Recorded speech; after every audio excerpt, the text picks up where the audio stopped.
Everybody agrees on ahead of the President's address tonight, South Africa needs more vaccinations. The rollout has been slow, meaning millions are vulnerable as Delta rips through the country. But one province is being hailed as a role model, and that's of course Limpopo. It's recorded a high number of vaccinations. It's inoculated 260,000 people over 60, and it says if the vaccines are on track, it will reach herd immunity as planned. To discuss, we're joined by a health MEC in that province, Dr. Phophi Ramathuba. Doctor, thank you for being with us, MEC. So Limpopo is rural, many parts of it, hard to access, less urban areas. People would expect sort of less education, more misinformation about vaccines. But everything seems to be coming together for you. Why? Evening to all your viewers, and thank you for giving us this opportunity. As a province, like you correctly said, we are rural predominantly, and we understand our situation as a rural province. That is why when the national government give us a mandate and a directive to implement, we sit down as a province and operationalize whatever mandate they would want us to do. For instance, when we were told that for you to be able to be vaccinated, you should have registered on this EVDS. Now, what we did as a province, learning from the challenges faced by healthcare workers, learned as they are, majority of them, but they were having difficulties. Many of them did not even have the smart or Android phones. So what we did this time around, because we knew the category of the people that we were going to vaccinate are senior citizens, and they are not familiar with network, internet connectivity, or how to use the app that we have told you must use. So we knew also the fact that our villages do not have network connectivity. Hence, what we did following on the minister's launch of the self-registration, the premier launch, what we called assistive registration, wherein we went on a door-to-door with him. We take out our cell phone, he took his out, and help an elderly person on how to register. And we're doing that live on social media, and most of the people were following. We had that campaign which says, help grandma or grandpa on how to register. And on that day alone, we've been able to reach out to 10,000 people. When you look since the minister launched the self-registration until the date the premier launched the assisting, we had only registered less than 300. But then this one, just on one day, we came up with 10,000. Then the third way of registering, which we launched as a province, was to deploy our 9,000 plus community healthcare workers who had the smartphone that we have allocated to them. They move from one household to another. They know the community because these are the villages where they are working on a daily basis. So they've been able to move from one household to another, registering elderly people. And during that process, they've been able to do even profiling for those who are above 100 years, those who cannot move. That's why you see now we move into those households and then vaccinate them at home. Now, when the vaccination started on the 17th of May, we had already, as a province, met with key stakeholders. These are our traditional leadership. These are our faith-based organization leadership. These are our traditional healers, whom by then we had even vaccinated together with our healthcare workers. So having met with the community leaders and allowing them to be vaccinated during the first week, and also as part of campaign, and they became our advocates. You'll remember that there were a lot of stories on social media about how dangerous this vaccine is about. So as government, you know for a fact that people don't necessarily have so much trust in you as politicians.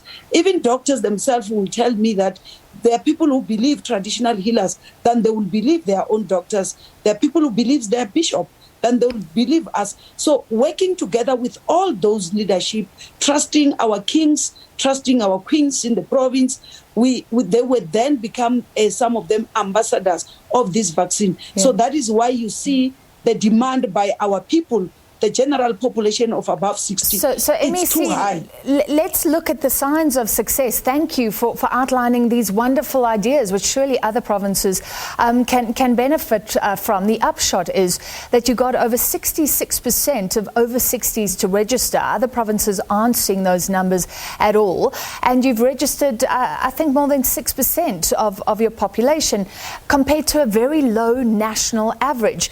So you're saying that collaborating with community leaders, I believe you spoke about traditional leaders as well, that deals with the COVID vaccine skepticism. That's exactly what we're saying. If you go and vaccinate our Queen Mother of this Kukuneland, you must know that she's got a huge follower. And if it's her talking to her nation, they do believe her.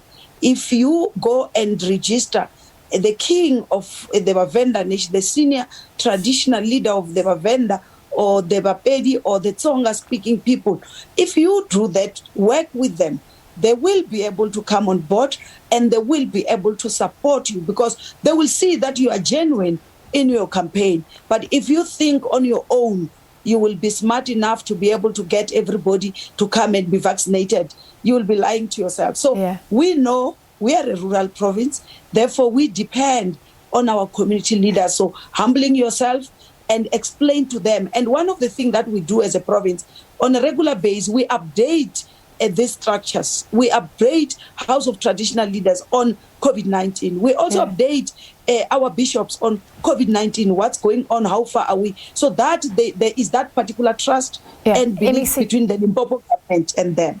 Okay, great. So you're using influencers. That is wonderful. But there must be also something about how you're delivering these vaccines. I mean, it was meant to be hard to get into rural areas because of the cold storage. You're saying they're heading out there, are getting to the people and vaccinating quickly. Is there anything else about the process, the way the healthcare workers are doing the actual vaccines at the vaccination sites?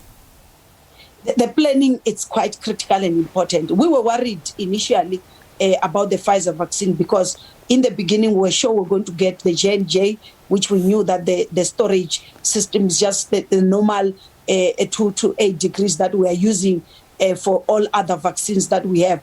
But when we were initially told that you need -80, you need all those, but you remember all those were clarified to say you can store it between 2 to 8 degrees for at least 30 days. The cold, ultra cold chain, it's only for the transportation, which that is not our responsibility. So what we do is that, look, we like we were saying as giving the report to the national, if we get vaccines today, our systems are there. We've got a master plan for vaccination.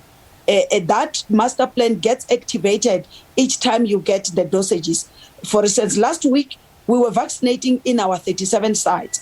But this week, because you have heard, they were going to give us extra dosages. We are not going to be vaccinating in our 37 sites only. We are now activating our 93 outreach teams. These ones are the ones who will be carrying these vaccines in those mobile fridges and the cooler boxes and go to that community hall in that village. It's easier using your mobile clinic vehicle to go to a village which is not accessible to even a clinic or a hospital, and you will vaccinate. We are further saying, once there is sustainability in terms and stability in terms of vaccine supply, which we will promise is going to happen, you are going to see us activating all our 481 clinics in the province. MEC, we're running out of time.